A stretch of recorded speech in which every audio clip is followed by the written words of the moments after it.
नमस्कार। विगत 11 वर्षों में भारत सरकार ने micro small and medium enterprises के प्रमोशन के लिए बहुत सारे कदम उठाए हैं।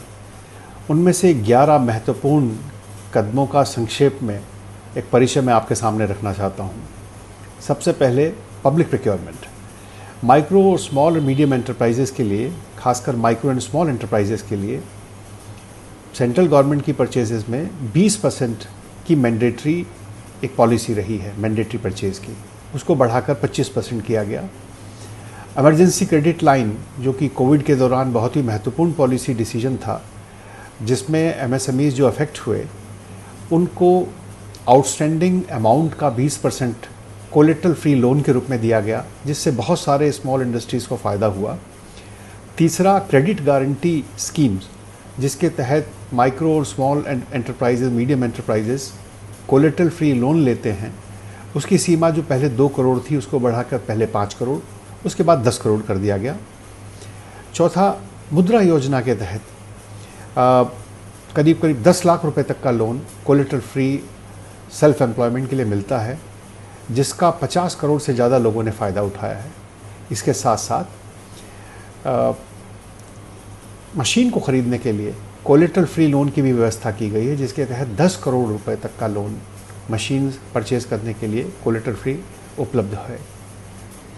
उसके साथ साथ इस सरकार का जो एक बहुत बड़ा फोकस रहा वो रहा डिलेड पेमेंट्स की समस्याओं का निदान।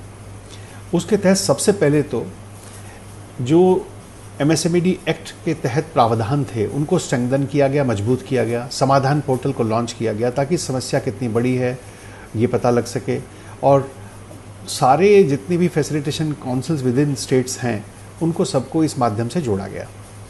दूसरे, 2023 में इनकम टैक्स का एक महत्वपूर्ण बदलाव किया गया, जिसमें सेक्शन 43H के तहत यदि कोई कंपनी माइक्रो और स्मॉल मीडियम एंटरप्राइजेस को पेमेंट नहीं करती है तो उस साल के अंदर उसका डिडक्शन उसको अवेलेबल नहीं होगा। ये एक बहुत ही इम्पॉर्टेंट स्टेप साबित हुआ और कई लोगों ने तो इसका विरोध भी किया, लेकिन by and large micro and small enterprises का बहुत फ़ायदा हुआ। इसके अलावा एक मैंडेटरी डिस्क्लोजर की रिक्वायरमेंट की एक notification ministry of corporate affairs ने जारी किया, जिसके तहत हर 6 महीने बाद उनको ये बताना होगा कि कितना एमएसएमई को का जो पेमेंट है वो ड्यू है, और उसका रीज़न भी बताना होगा। तो इससे एक तरह का डिसिप्लिन कॉमर्शियल पेमेंट सिस्टम के अंदर भारत में आया, और इसका लाभ जो है micro and small medium enterprises को मिला। इसके अलावा ट्रेड रिसीवेबल डिस्काउंटिंग सिस्टम, जो ट्रेड्स प्लेटफॉर्म्स हैं, वो भी इस दौरान उनको बहुत ज़्यादा फोकस किया गया, प्रमोट किया गया। पहले एक लिमिट 500 करोड़ तक की मैंडेटरी की गई कि जो 500 करोड़ से ऊपर की कंपनियां हैं वो अपने आप को इसमें रजिस्टर कराएं। उसके बाद इस सीमा को घटाकर 250 करोड़ कर दिया गया, यानी कि एक तरह से हिंदुस्तान का सारा लार्ज कॉरपोरेट सेक्टर, उसकी जिम्मेदारी है कि वो अपने आप को प्लेटफॉर्म से रजिस्टर करे, और micro and small medium enterprises यदि बिल डिस्काउंट कराना चाहते हैं तो इस सुविधा का लाभ उठाएं। 2024 तक 1,50,000 करोड़ का जो फाइनेंसिंग है वो ट्रेड्स प्लेटफॉर्म के माध्यम से हुआ।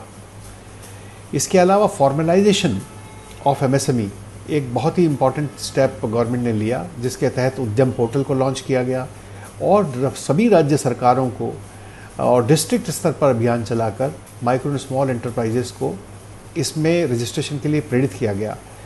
आज लगभग 3.7 करोड़ एंटरप्राइजेज इसमें रजिस्टर्ड हैं, और लगभग 6 करोड़ रुपए उद्यम असिस्ट में रजिस्टर्ड हैं। मेरे ख्याल से दुनिया का सबसे बड़ा डेटाबेस आज भारत में है, और इसका लाभ आने वाले वर्षों में एमएसएमईज की प्रमोशन की नई पॉलिसी बनाने में लगेगा। धन्यवाद।